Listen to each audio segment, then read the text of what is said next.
Bonjour, bienvenue sur Français Easy pour un tout nouveau podcast sur la Saint-Valentin. Les origines, l'histoire de la Saint-Valentin aujourd'hui. La fête de la Saint-Valentin, c'est une fête originaire des pays anglo-saxons. Elle n'est arrivée en France que depuis les années 80. Comme pour la majorité des fêtes, les origines de la Saint-Valentin ne sont pas tout à fait exactes. Il y a un peu de flou de ce côté. Cependant, beaucoup d'historiens tendent à penser que cette fête trouve sa provenance dans la Rome antique. Pour le reste, les avis s'entremêlent sur la véritable origine de la Saint-Valentin. Si nous devons voir un peu plus en détail les origines. La fête des Lupercales est-elle une origine de la Saint-Valentin ? Les Lupercales se fêtent du 13 au 15 février chez les Romains. C'est une fête d'épuration qui évoque le partage. Un bouc est offert en sacrifice dans une grotte pour symboliser la fertilité. Elle est aussi donnée pour rendre hommage aux dieux des troupeaux et des bergers. Plus tard, c'est le pape Gélase Ier qui va proscrire cette fête. Il la remplace par la Saint-Valentin comme fête des amoureux et crée une journée pour lui rendre hommage le 14 février. C'est la fête que nous célébrons maintenant. Mais qui est Valentin de Terni ? Ça vous dit quelque chose ? Valentin de Terni, mieux connu sous le nom de Saint Valentin, est un moine qui a contesté la soumission à l'empereur Claude II le Gothique.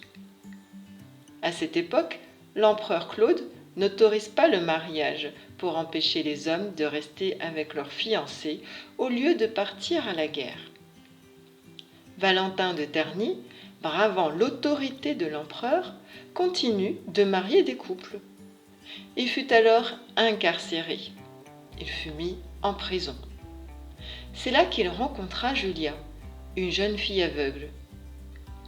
Elle demanda à Valentin de lui faire une description du monde. Après de longs échanges, ils tombèrent amoureux. Un événement prodigieux se produit. Julia retrouve à nouveau la vue. Le miracle fut raconté partout.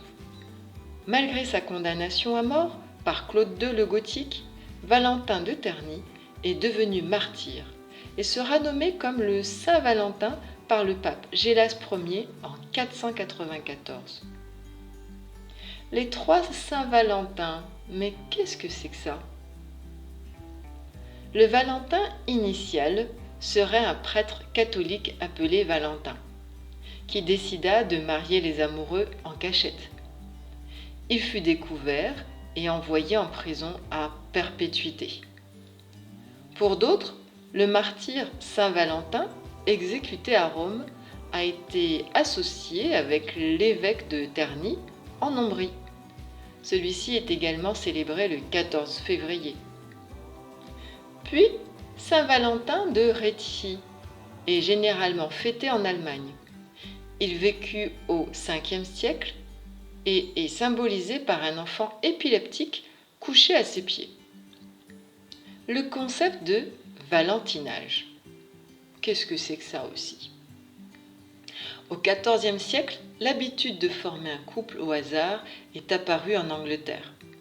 La tradition du valentinage est née dans l'aristocratie anglaise, vers la fin du Moyen Âge.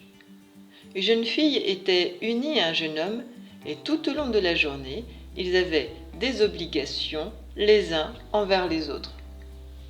Le Valentin et sa Valentine devaient se faire des cadeaux et se côtoyer dans la courtoisie. Cette coutume est arrivée à la cour de Savoie, avant de s'élargir dans les régions voisines. Le valentinage s'est élargi avec l'envoi de poèmes de Saint-Valentin. Voilà, vous savez tout sur la Saint-Valentin. Qu'en pensez-vous ?